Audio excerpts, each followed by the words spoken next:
welcome everybody to our BlinkBid conversation. Today is going to be between our illustrious founder, Lesko, and Kelly Montez, who is the CEO and co-founder of Apostrophe Reps, and they're just going to talk all things rep and more.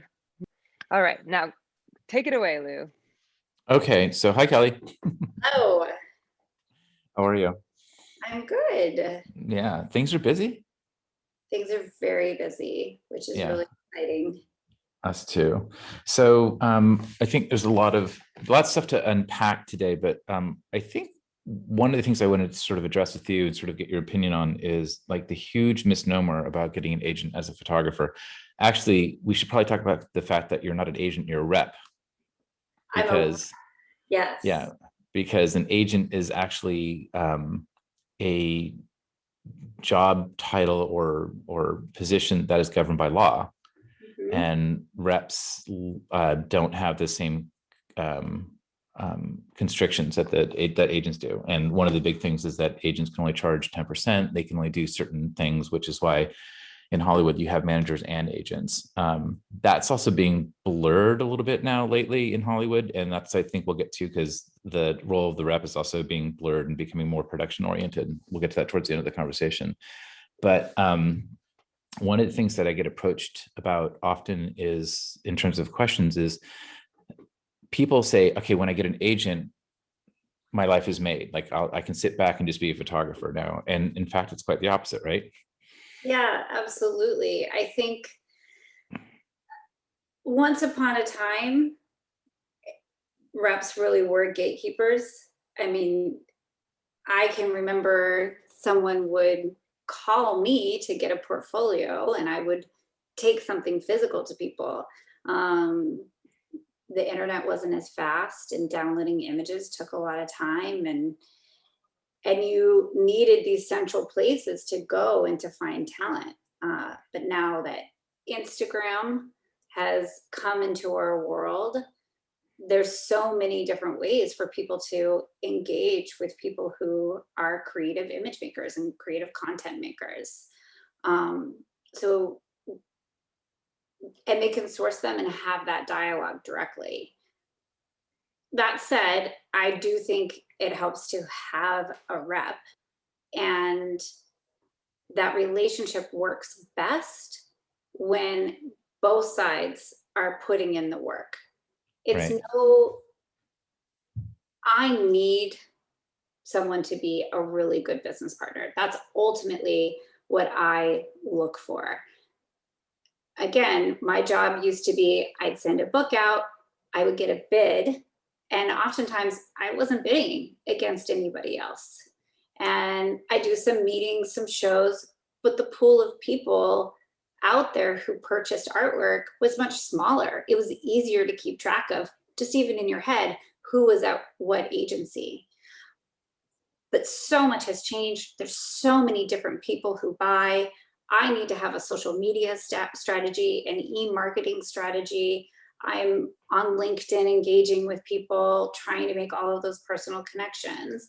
I need all of my artists to be engaged with their business, not only just producing like really amazing content that we can use to promote them, but to have their own business strategies in terms of e-marketing and helping us with treatments and getting ready for these creative calls and putting together capabilities decks. There's so much that goes into the business of getting work out there in the world. So a lot of people think, oh, I get a rep and then they just go and they find me work. But it's really a two-way street.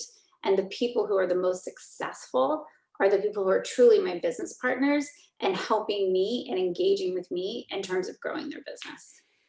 I think there's also something to be said for if you're representing me as a photographer or a filmmaker, and I run into somebody at some sort of social gathering back when we had social gatherings, I think it's critical to sort of come to you right away and say, look, I met this person, and then get the feedback from you, because my experience has always been that reps tend to have a broader knowledge of where all the players are on the board in the industry, so to speak, and that sort of placement within the landscape of our industry, I think, is critical for artists to understand. It's like, should you expend energy trying to connect further with them and how to connect with them? And do you find that is still as important as it was before?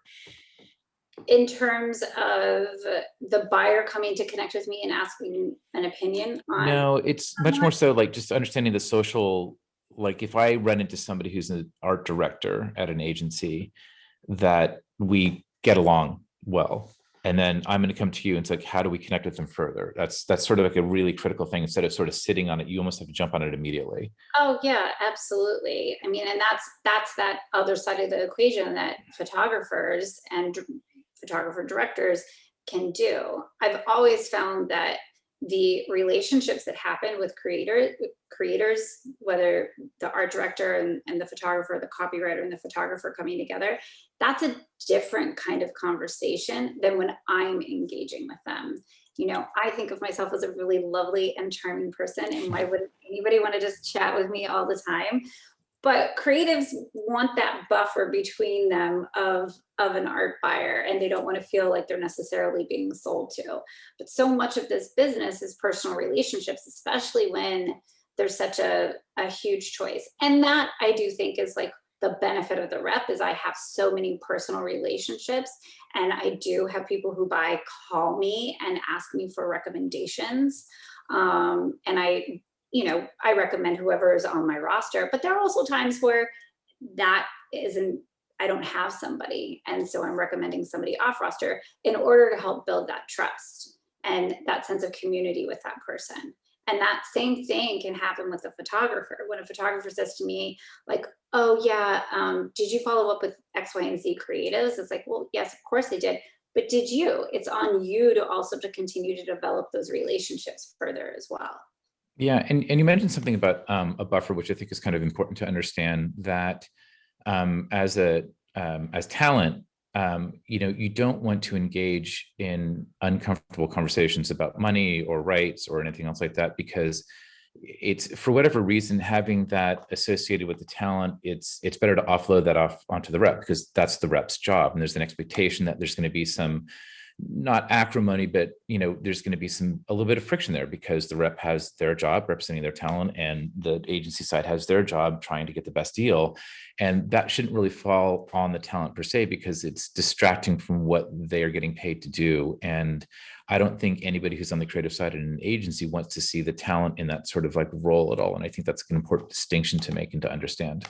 Yeah, I mean, that definitely, we have a mentorship program, and some of our clients that have come to engage with the mentees have requested that we stay involved through contract negotiations, just the pre-production, in order to help manage those conversations, because it's also distracting for the artist in terms of being able to prep for the job. And I think that as people develop their careers, at a certain point, like, I can't do all this stuff anymore. I can't be the person that's managing the catering and booking the models and doing all of that, because it's distracting from the creative process.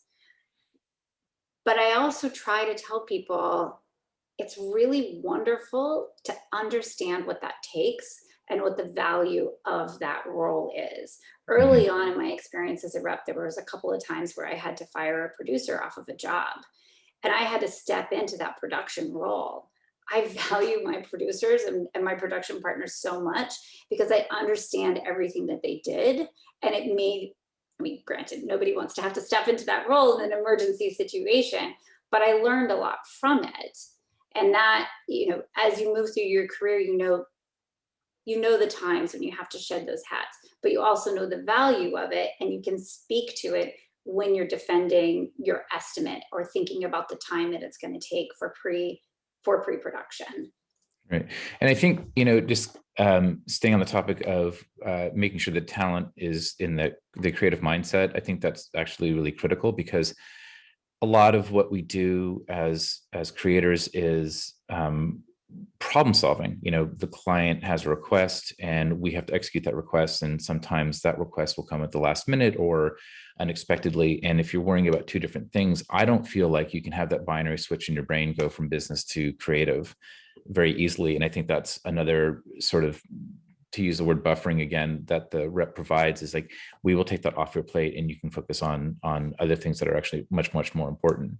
But then now we're seeing, you're talking about producing and the producer role that you had, we're starting to see that reps are becoming, in terms of their houses, like Apostrophe, you're producing more, right? You've become more of a producerial entity, and the rep still being the flagpole is just one bit of what you're doing now. Like, you've become much more diversified in terms of how to execute photo shoots and photo and motion shoots. Is that right? Yeah, absolutely. But before I dig into that, I do want to like just go back a little bit, because I think that there's something that a few years ago, we hired a visual brand director, because of the production that we're taking on and all the other hats that we wear.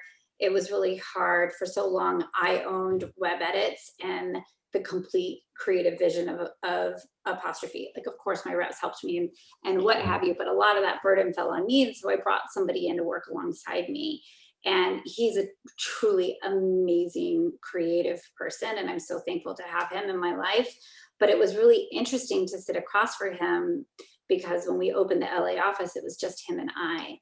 And I learned creativity isn't a faucet that gets turned off and on. And I feel like that's something that some of us on the business side can forget. Like, we know, but we forget sometimes. We can't just expect to overload somebody with details and logistics and expect them to just be able to turn on and off that creative faucet. So creating space for that when you're prepping for a job, or you're going into a shoot, or you're about to direct talent, that's an important thing to remember in the pre-production process, that you have to have space for that as well.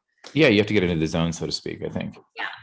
But yes, we're doing a lot in the production realm. It grew very organically for us. We have a lot of still life and tabletop photographers and directors, and it made a lot of sense for us to have in-house producers on that side of things. And then it naturally just grew from there. We're working, a lot of brands have opened up agencies in-house and have creative people in-house, and we were already set up as vendors with them. And so it made a lot of sense for us to start to bring production in-house. And especially in the pandemic, it was really helpful. All of our producers became COVID compliance officers. And oh, wow. Yeah, really had their ear to the ground, was listening in on what the AICP was doing and paying attention to Appendix J, and just telling that to the sales reps so that we could go out and give that information to the broader community, and just be a resource in that way for our clients. And then it created a new revenue stream for us. I don't require any of my artists to work with my producers or with my styling roster. Those relationships come together organically, and I'm very thankful because I have incredible producers and the artists want to use them.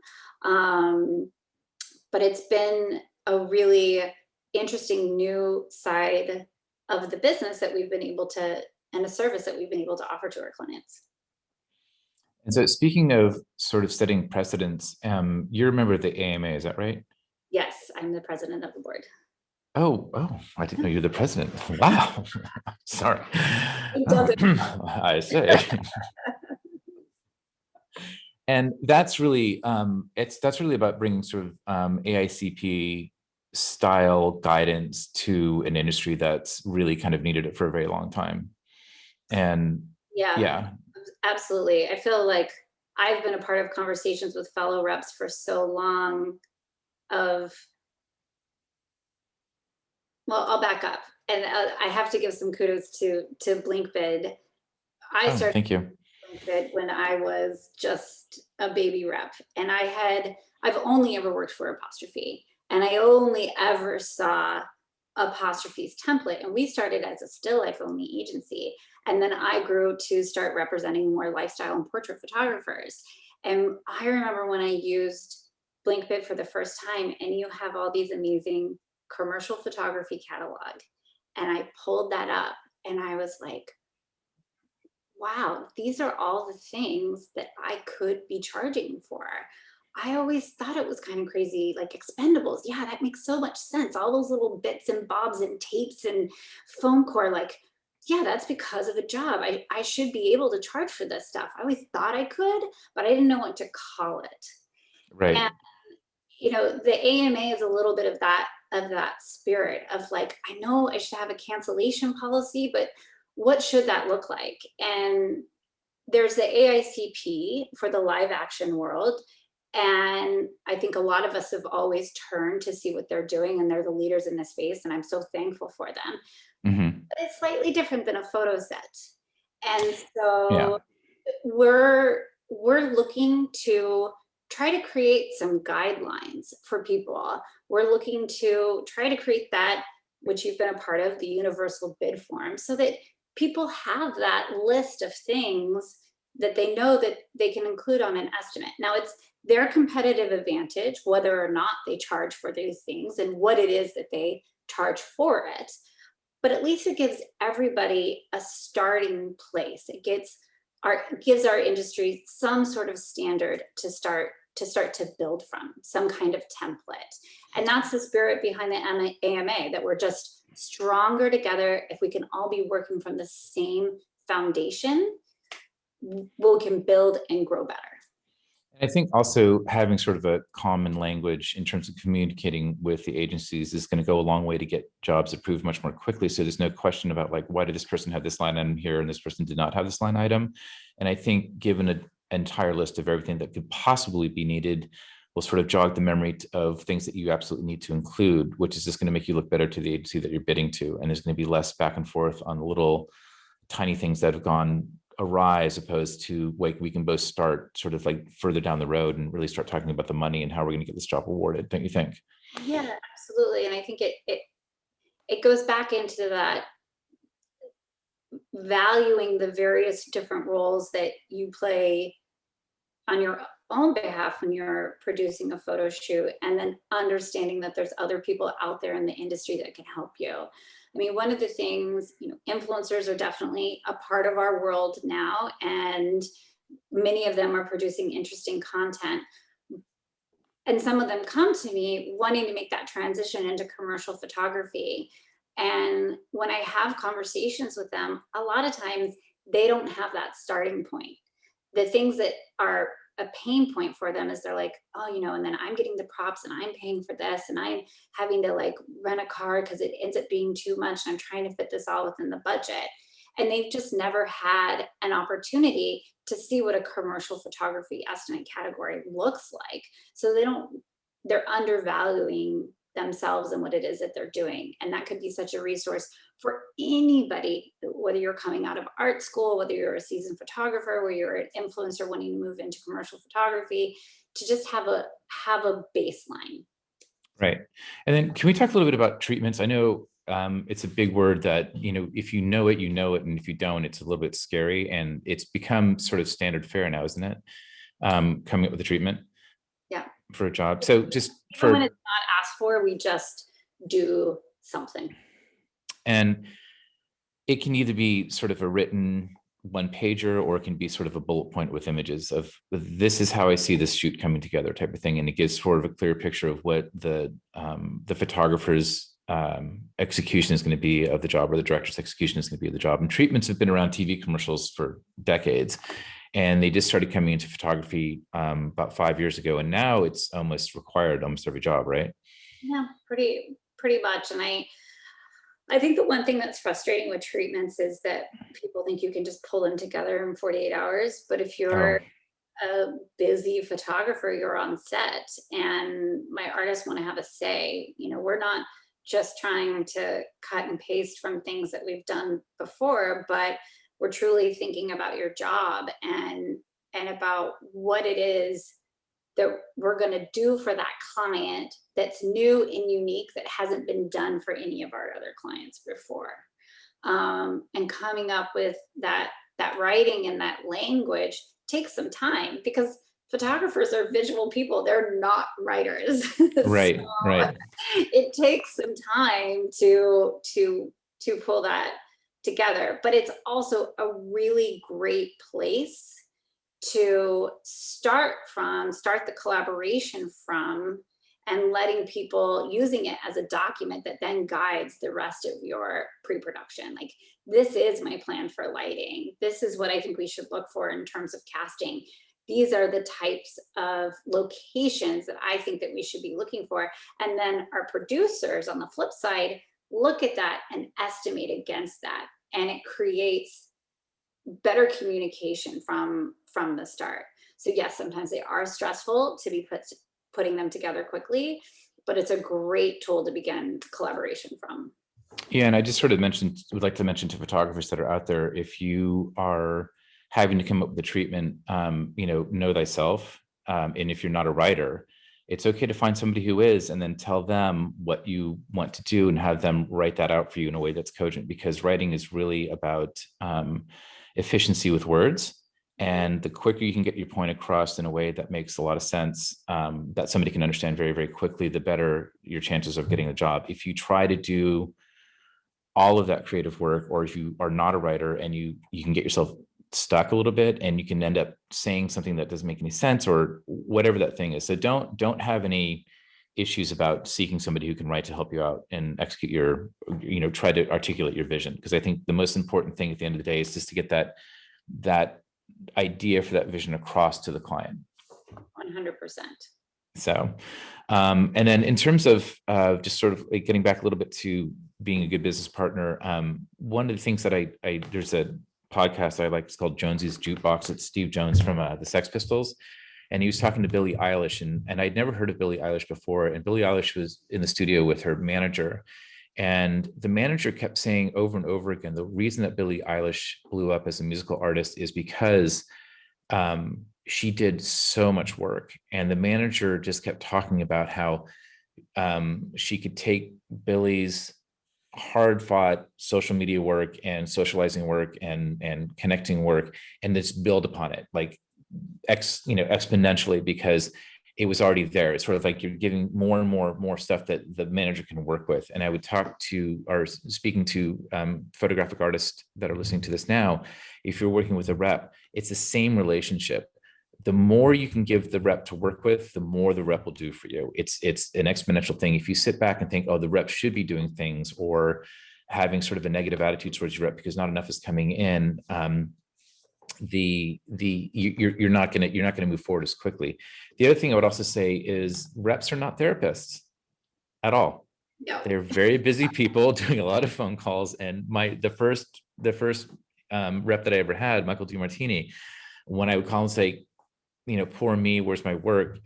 He would just say, like, well, you tell me where it is and go out and go get it. So it's really, that's not a conversation that's conducive to moving your career forward, is calling and crying. Well, and I mean, I definitely think, I'll say this, I don't make any other promises other than I will do everything I can to get your work in front of your goal clients. And I'm very, very good at executing that. We have a wonderful system. I have an amazing sales team, and we have a great network at Apostrophe, but I cannot make people work with you. Ultimately, the market is going to tell you what resonates with them. And it's important to listen to that as you're putting together a portfolio. And when you're getting creative decks where your images are showing up, to look at the qualities of that work and where the similarities are, and use that as a direction for what you're testing in and what your communications look like and what your website looks like. There is that feedback out there for you that isn't just about your rep telling you what to do, or a client, just one client telling you what to focus your career on. It's important to listen to all of those cues and to continue to create in that way. I know every rep is constantly hustling to try to get clients. They're tied to you. If you're not doing well in your business, then that side of the rep's business is also suffering. Nobody wants that. So, thinking strategically, open, honest communication that isn't accusatory with your rep, but like, can we get together about what you're seeing in the market? what you're seeing, that people are resonating about my work or not, and it's a business problem. These relationships become so personal that sometimes it gets sticky to have those conversations with your rep. But if you take a step back and understand it's truly a business relationship and have those tough conversations, it's going to be better for you both, because your career is going to do better and the rep is going to do better because your career is doing better. That's great. Okay.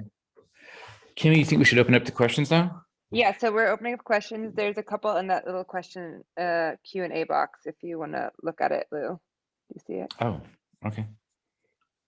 And if Oh, anyone has Q&A. questions, if you have any questions, there's a little Q&A box at the bottom of your screen that you can type your questions into, and that's the easiest way for us to see them and answer them. Okay, so Teresa Raffetto, hi Teresa, haven't talked to you in a while, asks, do you feel it's risky to divulge the creative process and treatment before the photographer is confirmed? Have you run into situations where you have seen your photographer's ideas taken?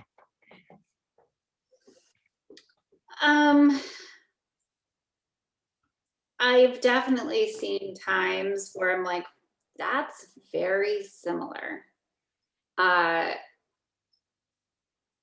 try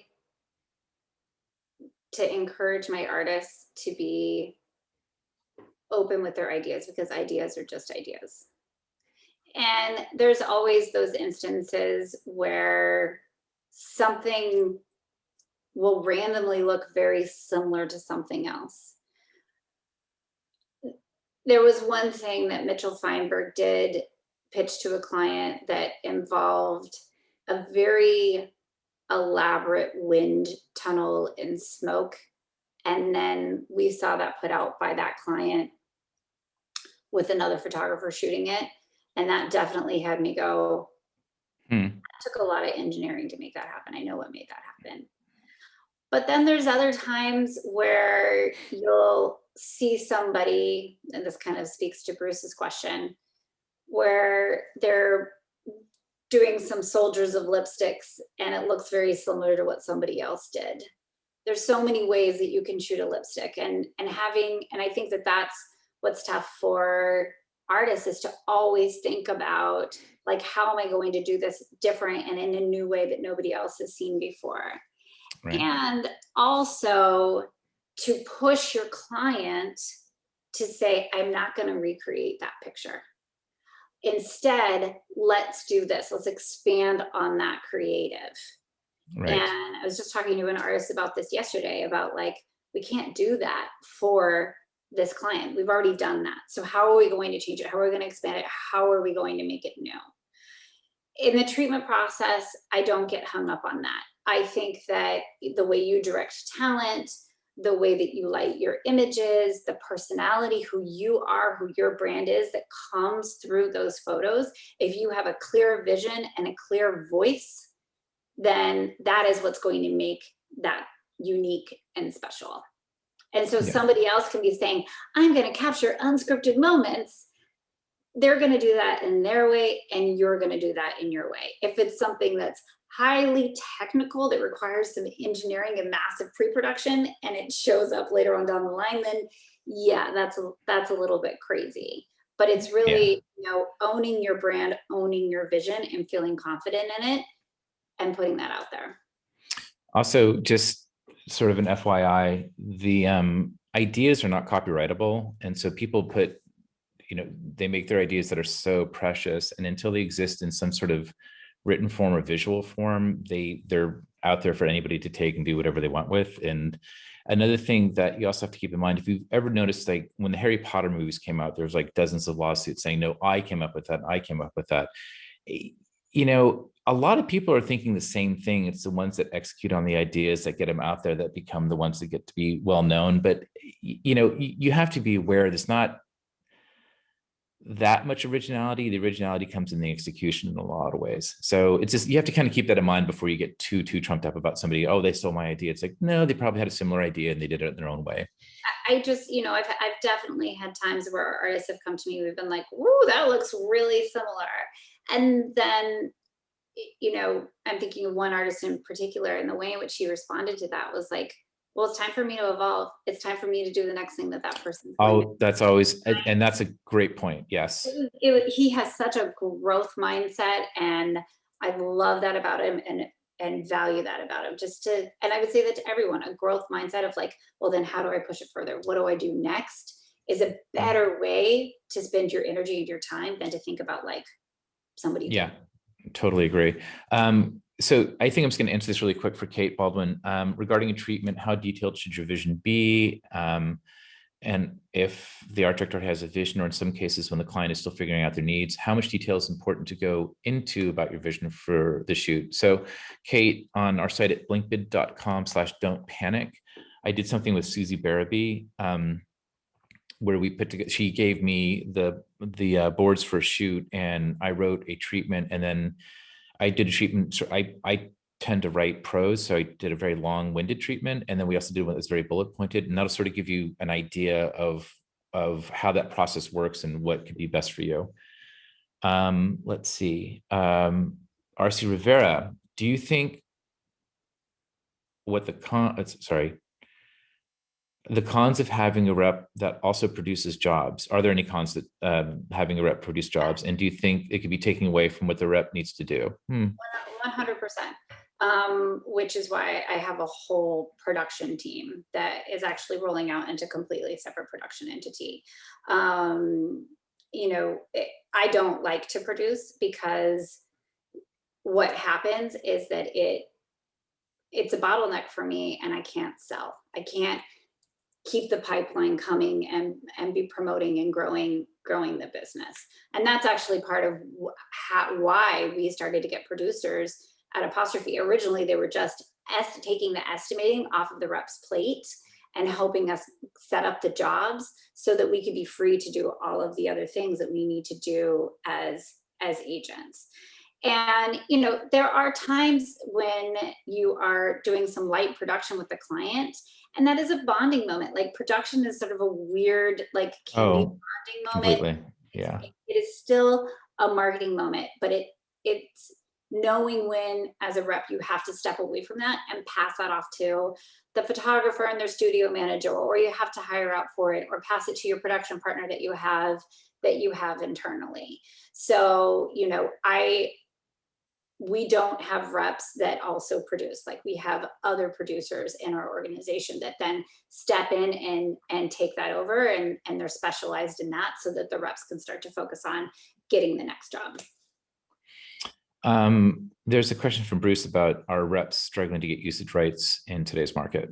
Yes, I definitely think that as the photo and motion worlds have started to combine more, less and less clients are educated about usage. And I actually think that's why some reps have started to take on production, because we're not making the commission that we used to in fees as usage goes away. The AMA, the Artist Management Association, is working on building a usage glossary to help with education in the market. You know, there's a lot of new media that's out there, and I don't think that people necessarily understand when they are talking about connected devices or over the top, they're lumping that into new emerging media or digital media. And that is larger views than broadcast at this point. The amount of data that comes back to an advertiser, that's highly valuable. But there's no entity until the AMA came along to help educate people on what usage is. So now what you charge for it, that is up to you, the position that you are in your career, what you feel comfortable with, what the market allows you to charge for it.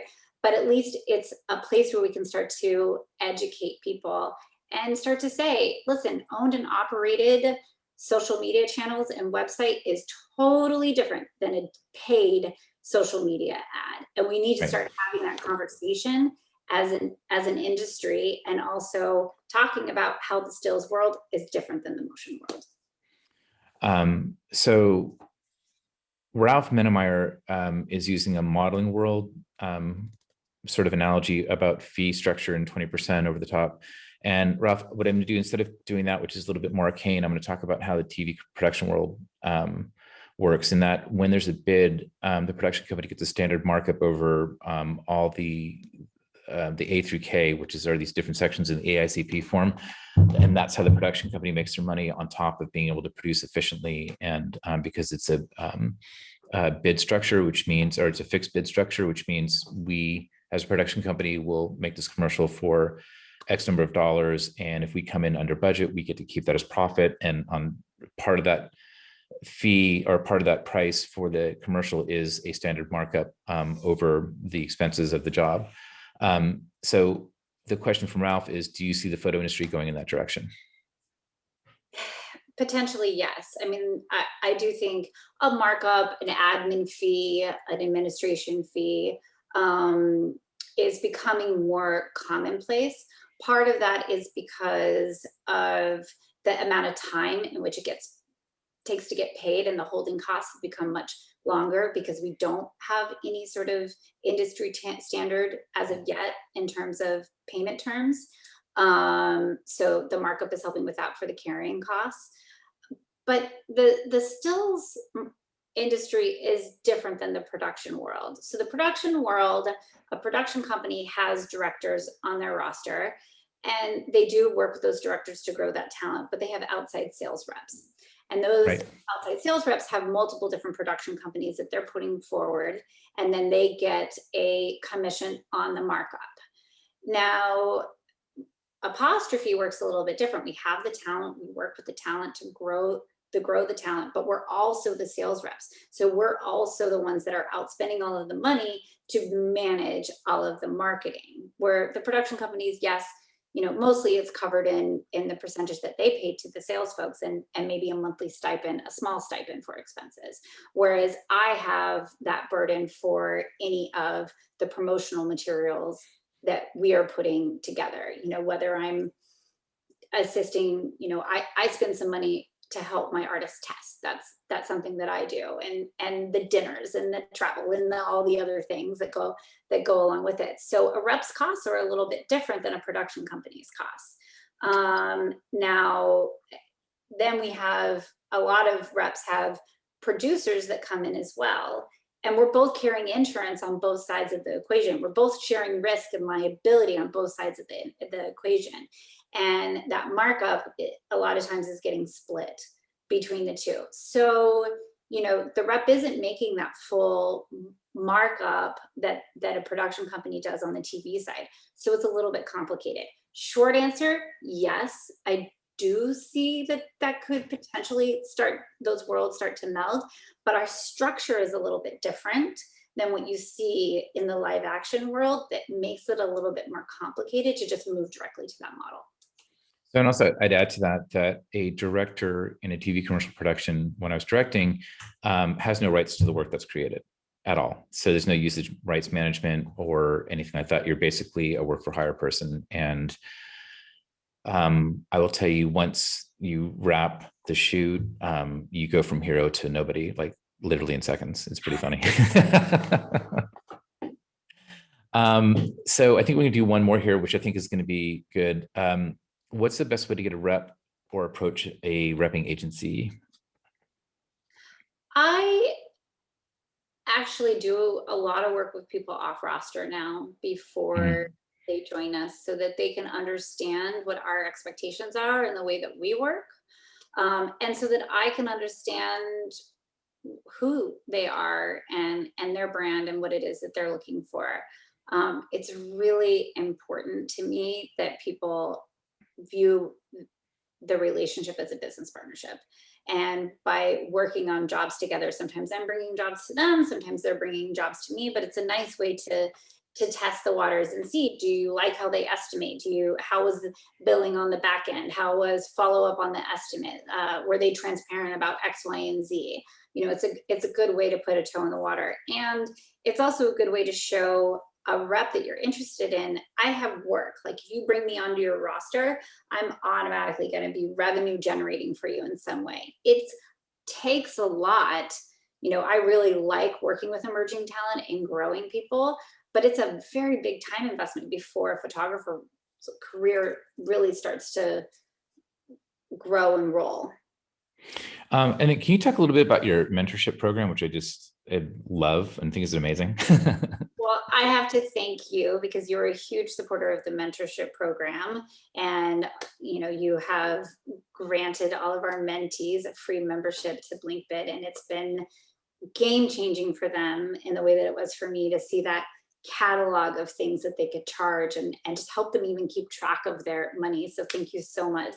But yes, AMP, the Apostrophe Mentorship Program, came together during the Black Lives Matters movement. We just could not scream into our social media, and we wanted to do something more tangible to help change our industry. So it's a 12-week course that's focused on teaching the business of photography to emerging BIPOC photographers.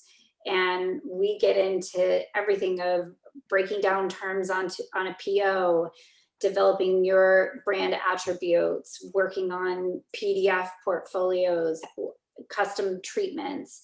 We put together a course of at least 6 meetings for every single mentee with top clients so that they can have that real world experience of connecting with clients and presenting their work. And they also do a final project that we publish in an online magazine. It's been so amazing. I've learned so much from the mentees in the course of this. And I say emerging, but the group that we have on this second round they're just incredible artists. And I feel so honored to be working with them. Yeah, it's a great program, and I'm just very happy to be a part of it in my tiny infinitesimal little way. So thanks for the opportunity. It's like I said, it's game changing to see like all the things that you could potentially charge for on an estimate. It just gives you a place. This everybody can be a little bit like this in this industry, and so to have somebody open it up a little bit more is really incredible for people who are getting their start.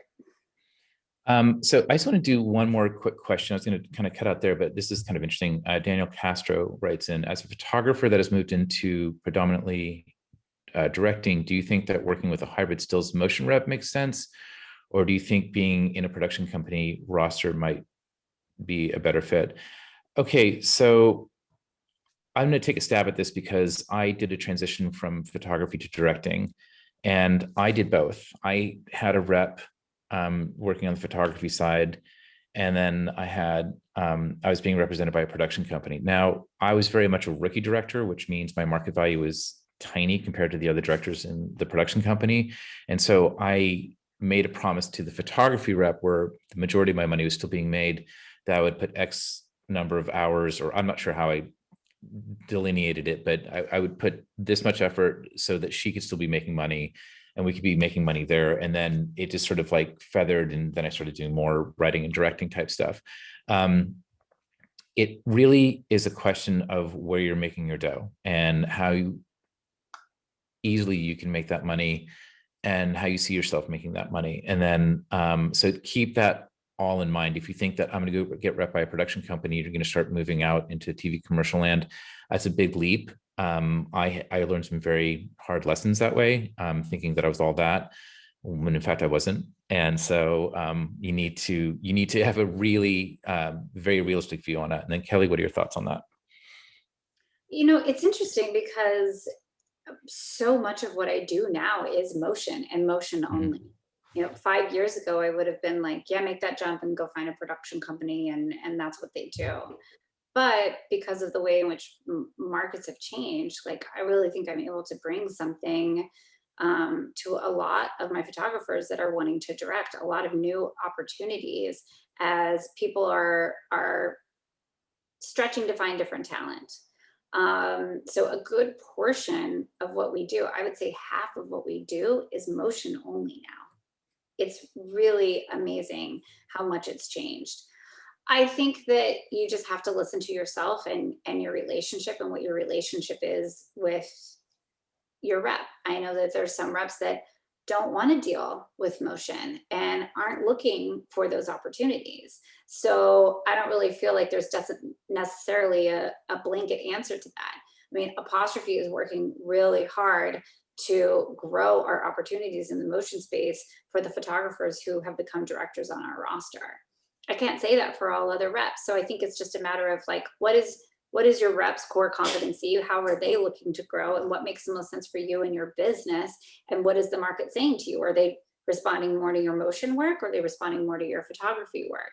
And just trying to make that, it's a personal decision, and exploring opportunities for yourself. So, and I think the key phrase that we can probably go out with is listening to the market, understanding where you live in the market space, because creative people can quickly become mildly delusional too. And check in with that, and really, really look at where you live in the space that you're working, and then look how to move to the next tier within that, and then more opportunities will present itself, I think. Absolutely. Okay, cool. Kelly Montez, thank you so much. Good to see you. Lou, anytime.